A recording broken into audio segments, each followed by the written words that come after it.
আসসালামু আলাইকুম, সবাই কেমন আছেন? আশা করি সবাই খুব বেশি ভালো আছেন।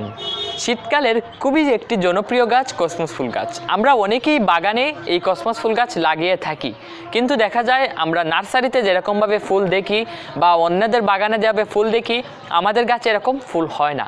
আজকে আমি এই গাছের সম্পূর্ণ পরিচর্যা বলে দেব, কিভাবে গাছটি প্রতিস্থাপন করলে আপনি এই গাছ থেকে পুরো নার্সারির মতো ফুল পেতে পারেন। আসুন বন্ধুরা, মূল আলোচনায় চলে যাই। আর মূল আলোচনা যাওয়ার আগে বলে নেই, ক্যামেরার পিছনে ওয়ালেট কিনে সারাক্ষণ সাথে আছে আমি নাইফ আহমেদ, আর আপনারা দেখছেন আপনাদের প্রিয় চ্যানেল এগ্রিকালচার টপিক। ফার্স্টে আমাদের জানা প্রয়োজন এই কসমস ফুল গাছ কী ধরনের মাটি ভালোবাসে।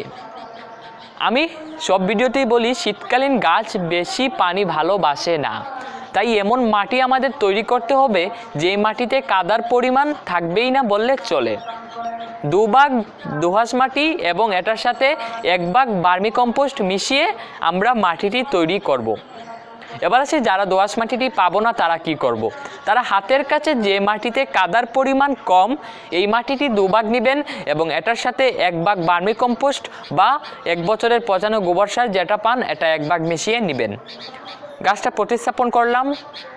আমরা কয় ইঞ্চি টবে গাছটাকে লাগাবো এটা আমাদের জানা খুবই প্রয়োজন।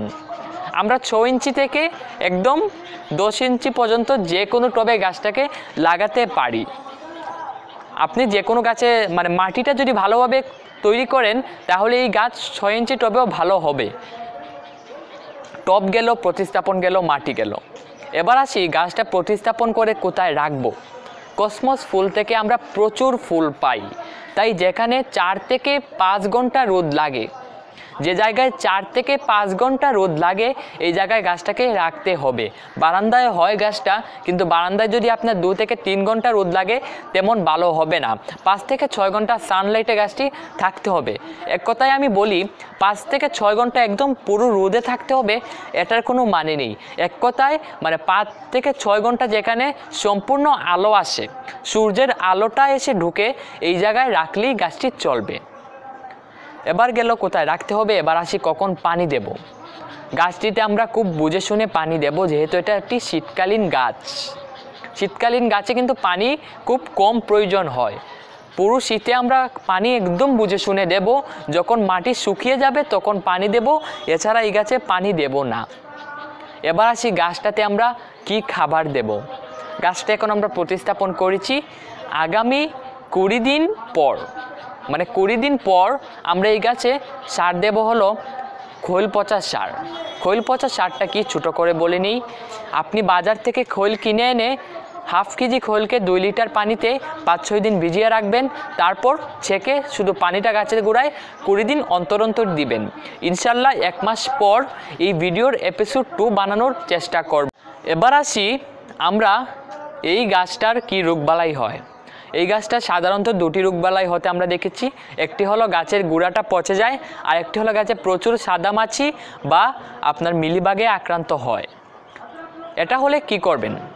গাছের গোড়াটা যদি পচে যাওয়া শুরু করে তাহলে আপনি গাছে পানিটা বুঝে শুনে দিবেন, এবং এটা হওয়ার আগ থেকেই পানিটা বুঝে শুনে দিতে হবে।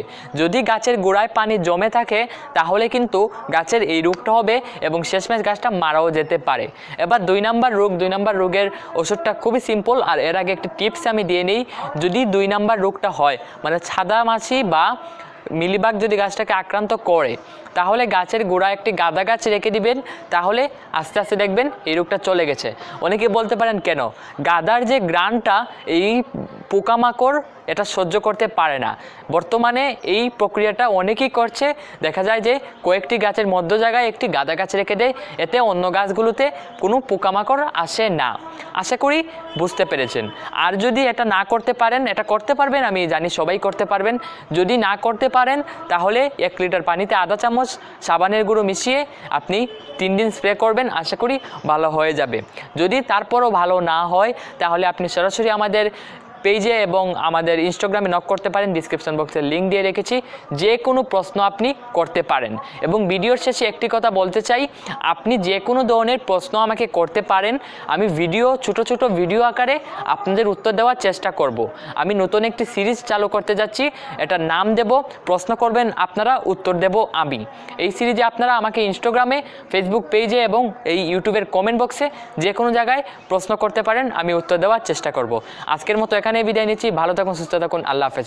আর হ্যাঁ, আপনি যদি আমার চ্যানেল নতুন হয়ে থাকেন, এখনই সাবস্ক্রাইব করে পাশে থাকা বেল আইকন বাটনটি প্রেস করে রাখুন এবং লাইক করবেন, কমেন্ট করবেন, শেয়ার করে বন্ধু বান্ধবকে দেখার সুযোগ করে দেবেন। Bye bye.